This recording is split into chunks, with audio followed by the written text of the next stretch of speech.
guys with the most. I do not brag or boast.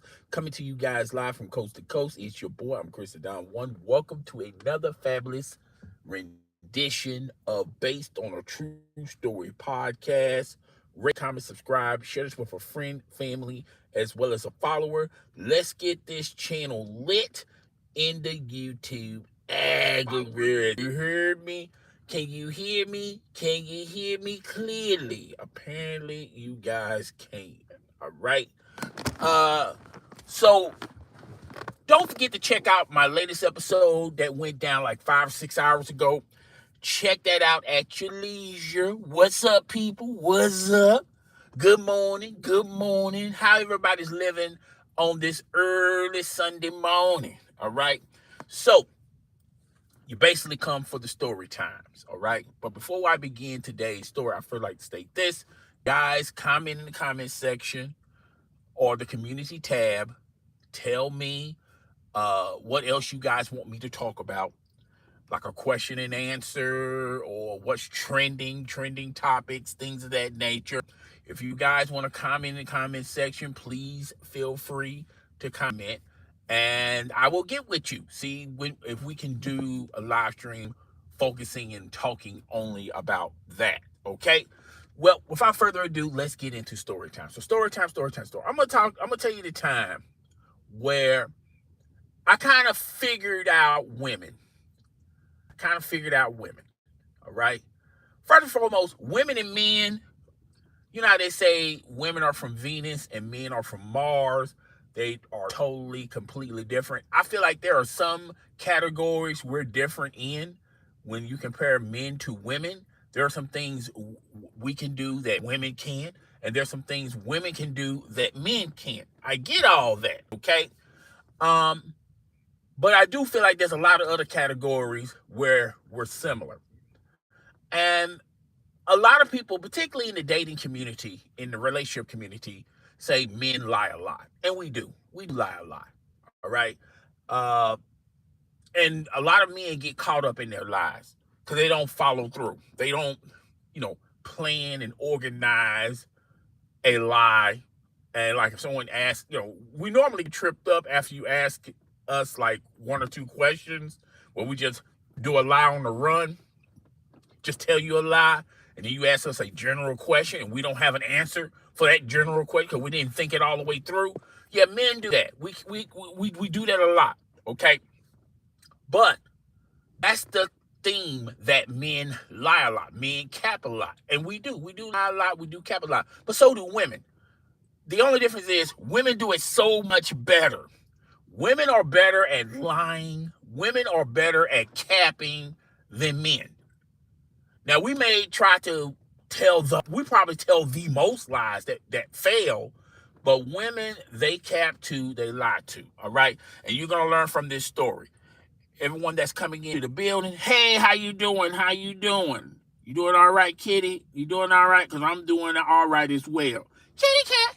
So be sure to hit the like button and share this with a friend, family, and follower, as well as subscribing to the channel. Okay, that's good. That's good, kitty. That's good.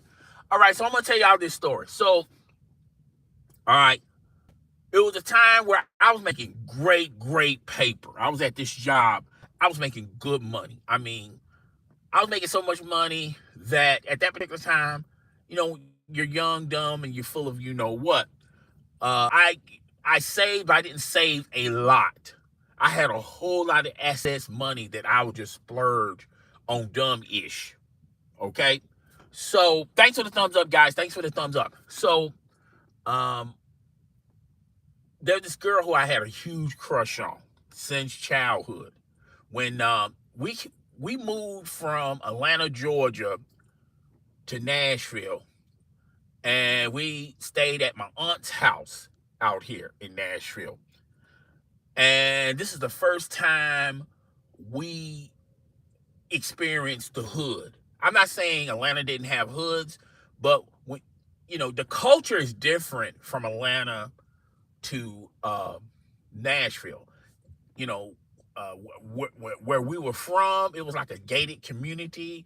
You heard about the hood here and there, but it was just not, from what you gathered, the urban tales that you heard, it's not a good place to be at.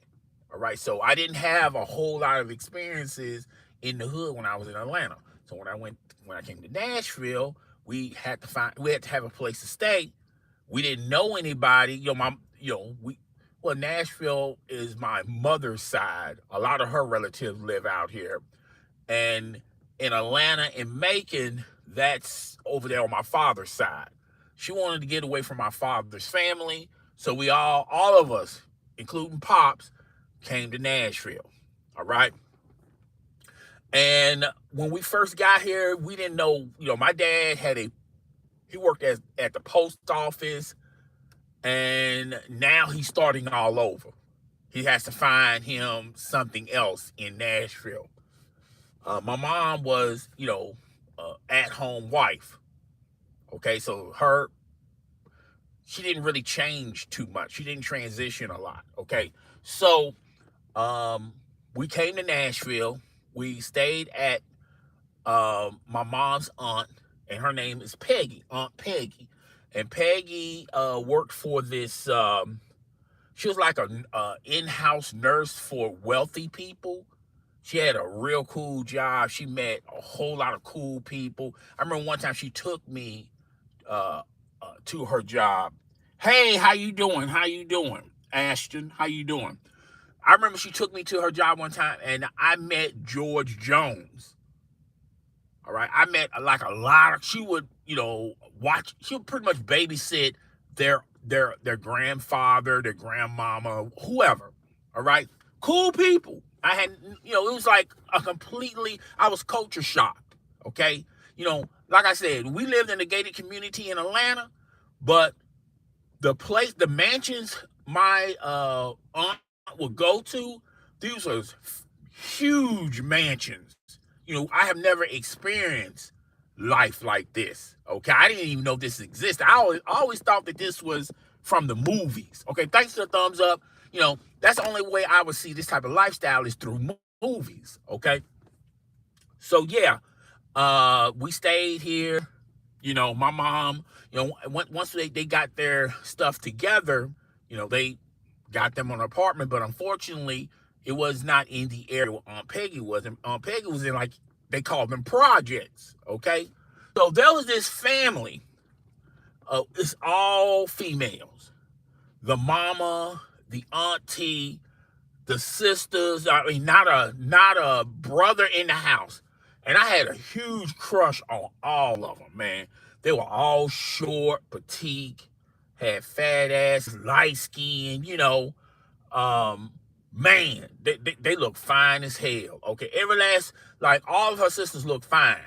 Okay, I was like a fat kid in the candy store. I couldn't even pick which one I liked more. Okay, but there was this girl. Her name was Faye. Faye was the finest to me. Faye was finer than all the other sisters, including the mom. But the mom was badass too. Okay, she was fine as well.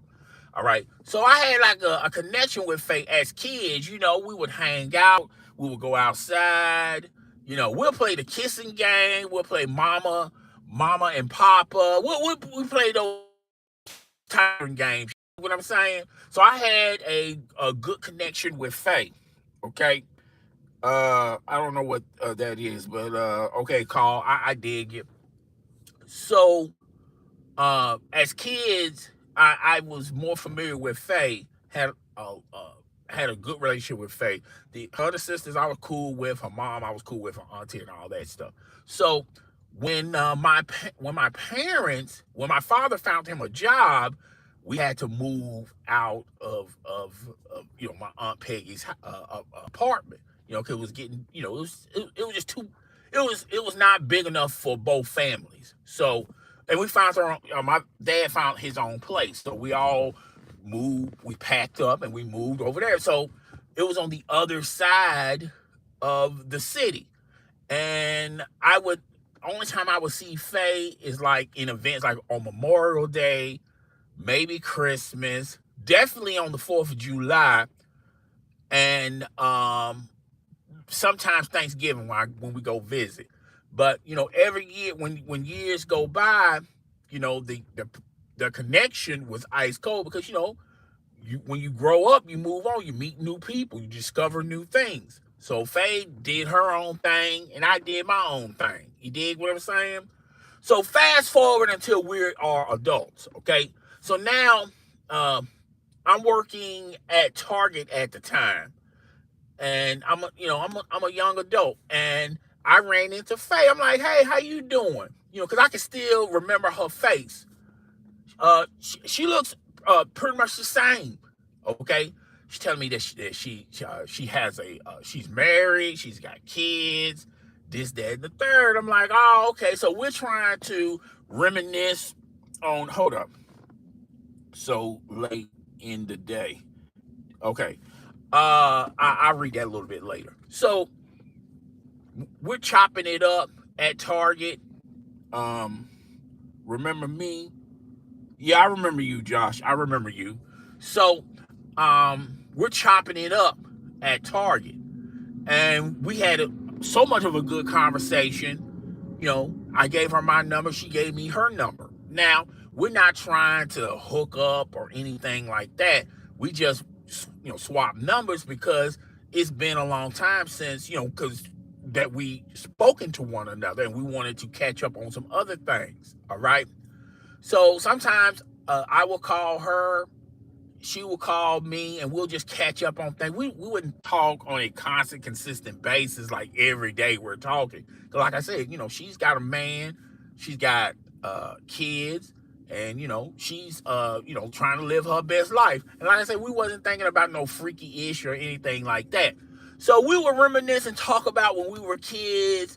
I told her I had a huge crush on her, and she knew I had a huge crush on her. Okay, so we started chopping it up on the phone. Sometimes we would meet up and things of that nature. So it was one time we was talking, and she was talking about her relationship. Things ain't going as smooth as they once were. Her and her man, they was talking about getting a divorce, but right now they're separated. They're trying to figure it out. So he's, you know, um, he's with his brother. She's at home with the kids, and she's talking about, the struggle's real, dog. Cause now she's got to take care. At first they was parenting the kids together, and now since he done moved out the house, she's taking on more of a toll with the kids. So I was there to support her, and at that time, I didn't understand, you know, kids and about being a parent and things of that nature. All right. So I was just telling her some encouraging words to just hold on. Maybe your mom or your sisters or your auntie, somebody could just watch the kids for a little while. She said they briefly do it on and off. Then she's talking about she has to get a job, you know, and she was talking to me about, my job, was they hiring us, and things of that nature. You dig what I'm saying? Just basic stuff. You dig what I'm saying? So I said to myself, let's just switch the mood, switch the subject, because it was getting kind of when we had these conversations, it was getting kind of depressing sometimes, because she's telling me all the stuff that she's going through, and I really didn't have answers for the things that she was going through, because one, I have never experienced none of the things that she's going through. I've never been married. I didn't have kids. So I don't know what she's actually going through. I can only just use the experience with what my brother had kids, my sister had kids, but I didn't have kids. So I had to go on that info. Okay. And I know it's a struggle, raising kids, particularly by yourself. You're a single parent now. You went from, parenting together to now you're parenting the kids. So I wanted to change it up a little bit. So I immediately tried to change the station, and she obliged by it because, after a while, you keep talking about the same stuff. It gets kind of depressing. You get stressed out, and, you're just not yourself. So we started changing the subject. Then we started talking about when we were little.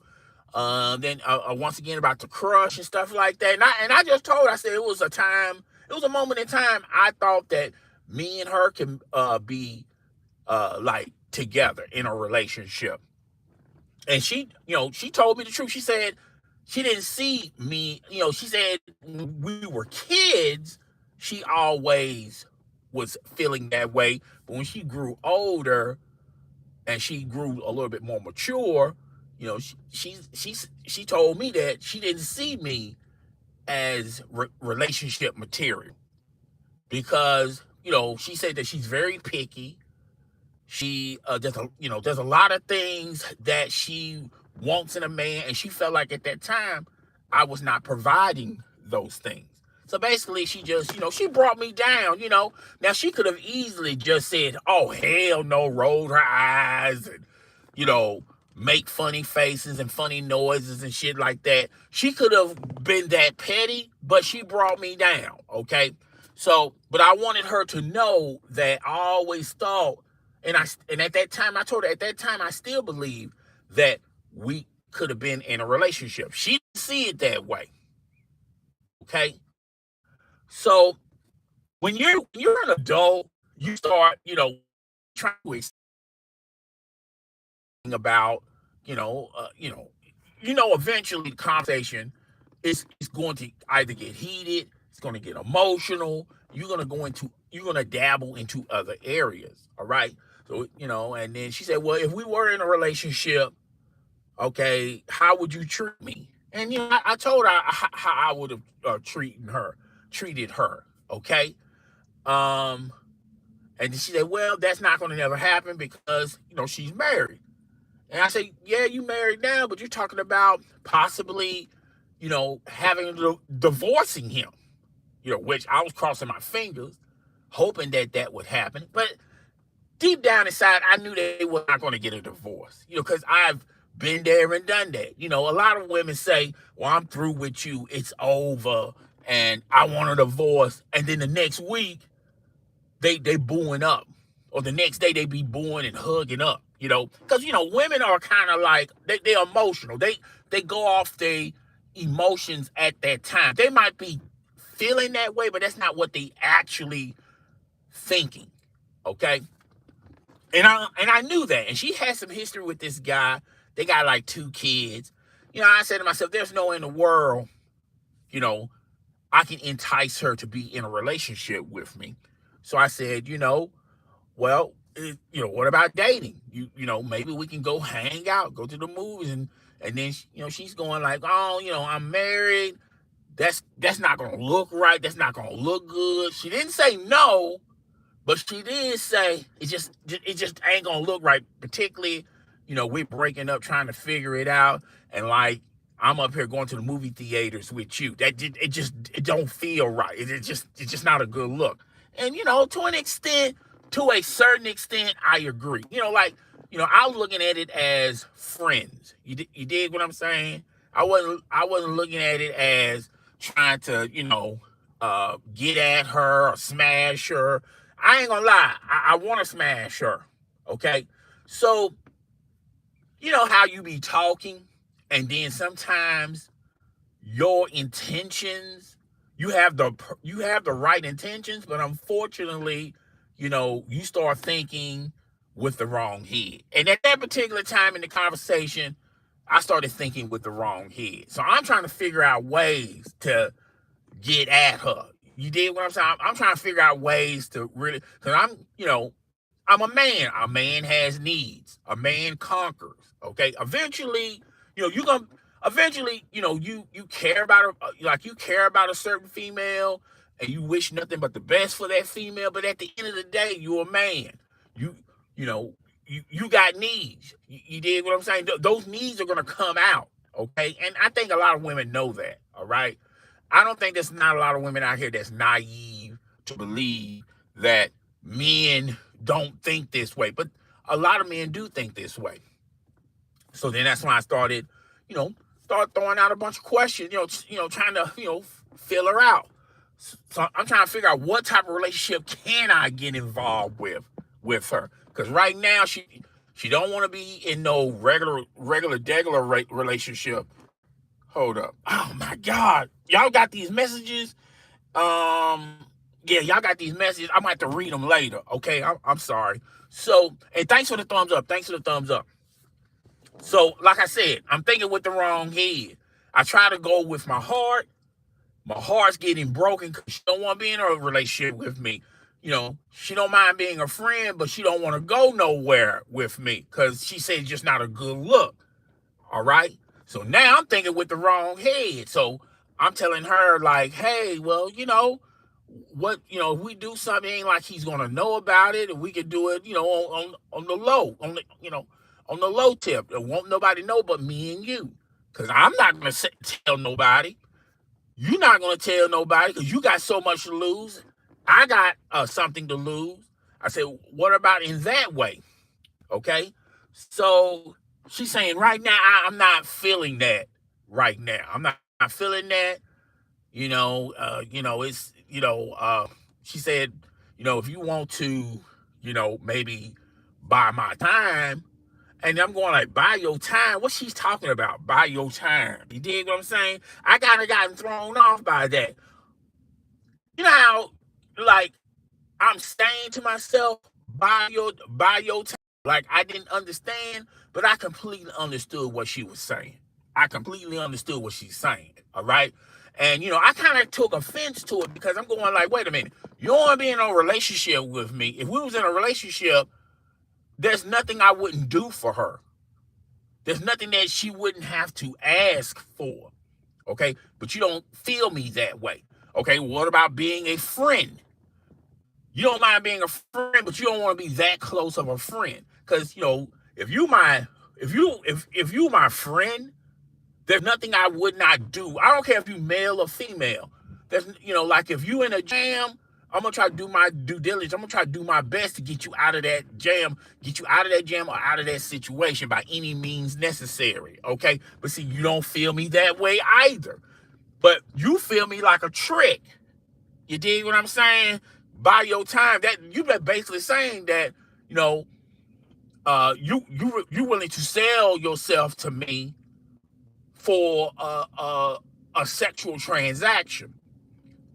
So I'm playing along with it, but I'm also wondering, well, how much is this gonna cost me? You dig what I'm saying? Because I wouldn't mind getting her that way. You dig what I'm saying? So she's talking about like $300. I'm like, $300? $300? And I'm trying to negotiate. I'm saying, well, what about 100? She said, no, that's, I'm worth, that's not good enough. I'm not doing 100. Okay. So that's what we ended on, $100. So we talked a little bit more about it, but I kept trying to change the conversation. And she told me that she was not going to budge off her price. I'm like, okay, bet. You told me how much. I gave you a counter offer. You're not feeling the counter offer.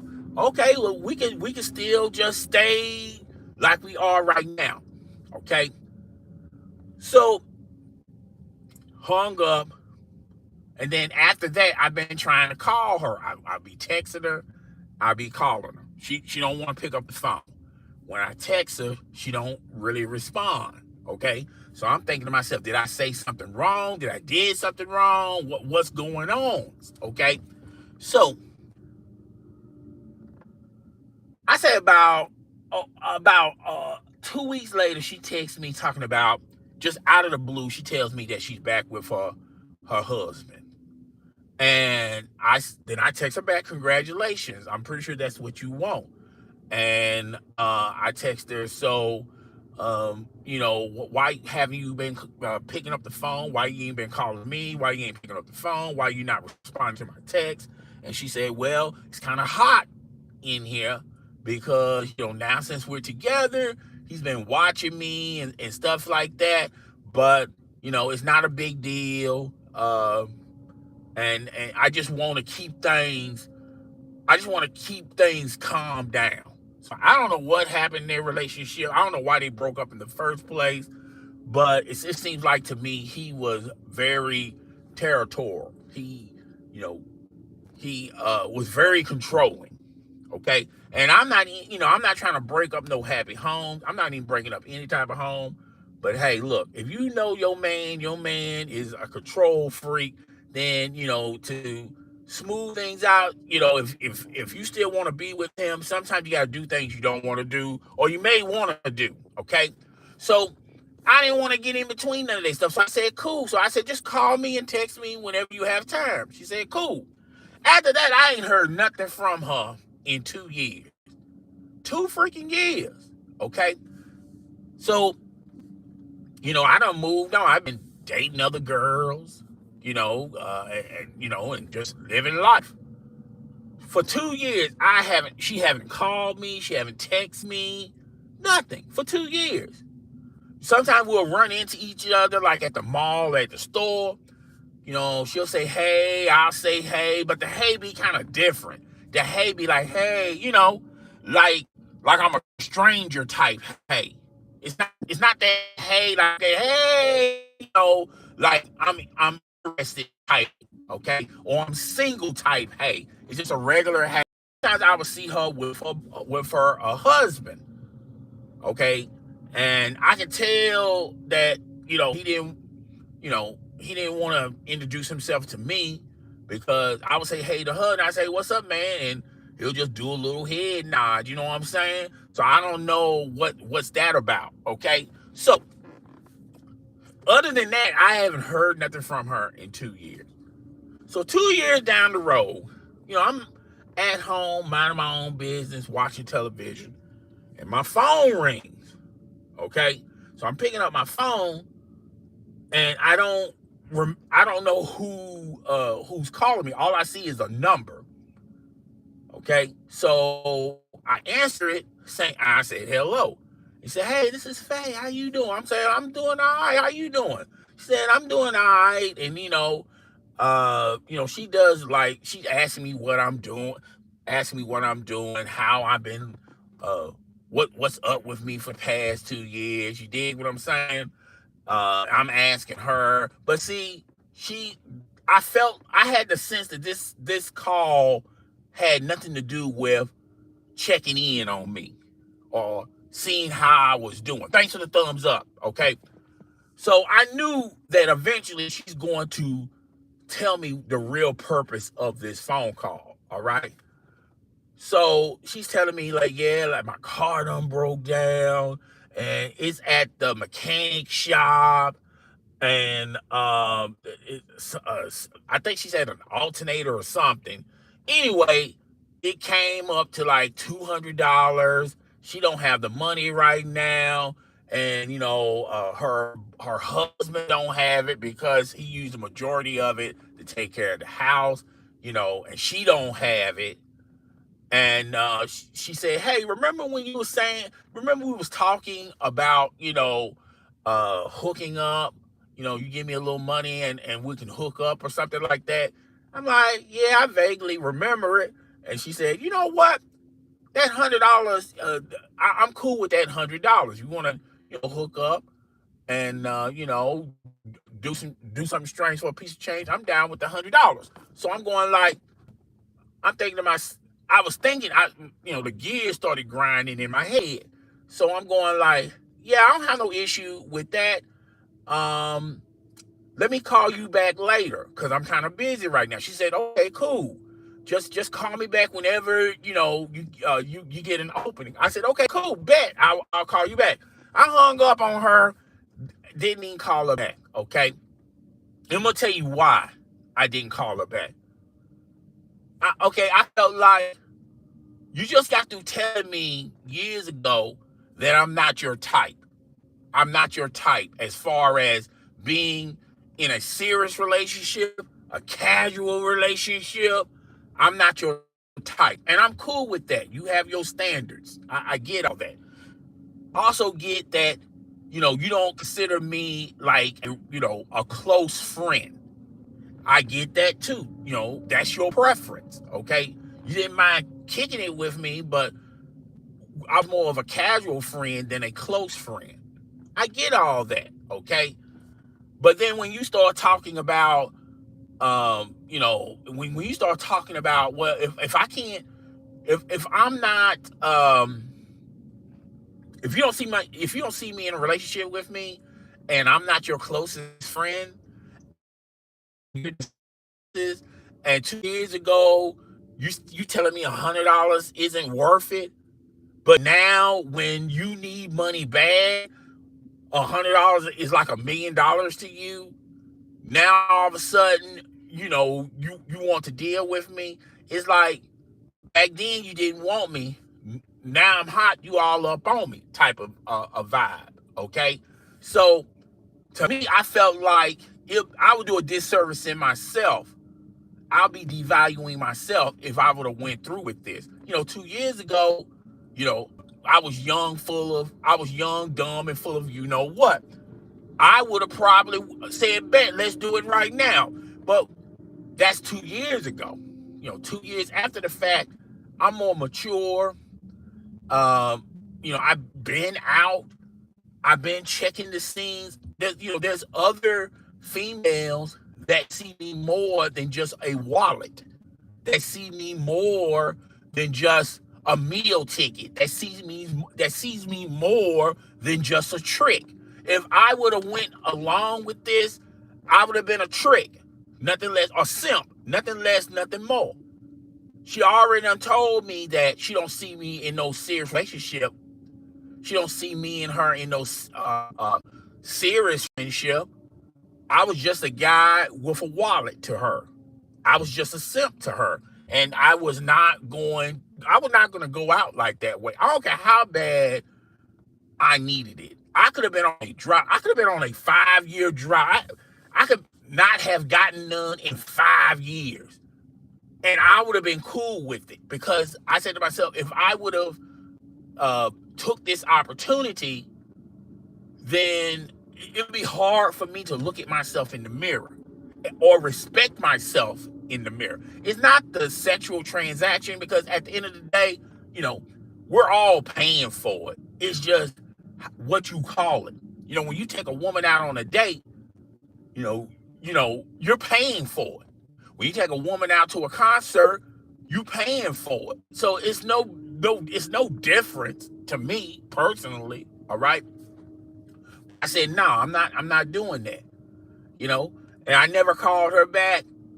And I saw her briefly, like 5 or 6 years down the road. She don't even bring that conversation up, because she knew, or she should know that, I respect myself way more to be in some type of friends with benefits type situation, but you don't respect me. You don't see me in a serious relationship with you, no casual relationship with you, or you don't see me as a ride or die friend. You don't even see me as that. All you see me is as a simp, a guy with a wallet, nothing less, nothing more. And I'm so much more to that. I bring more to the table than that. So, uh, no disrespect to her. I didn't diss her. Hope she didn't diss me, but I wasn't going to go out like that. All right. So that's my message to a lot of you guys. Like, don't let your wallet lead the relationship. If she really fucking with you, if she really wants you, you know, she would be with you. But the only time she's around you is when you're buying things for her or you giving her money. Then she's not in love with you. She's just in love with the things you could do for her. And that's a huge difference. Like, Rick Ross was messing around with that model. That model didn't respect Rick Ross. She wouldn't want to kiss Rick Ross. You know how bad and you know how embarrassing it is to reach in for a kiss and she pulls away, but she don't have no problem sending the Maybach. She don't have no problem you spending money on her, taking her out shopping and things of that nature. But when it comes to, showing affection, she has an issue with it. So that's my message to all of you guys. You know, man, quit lead with your heart instead of your wallet. Well, lead with your heart, but have some common sense and not lead with your wallet. All right. So I'm gonna read these comments real fast.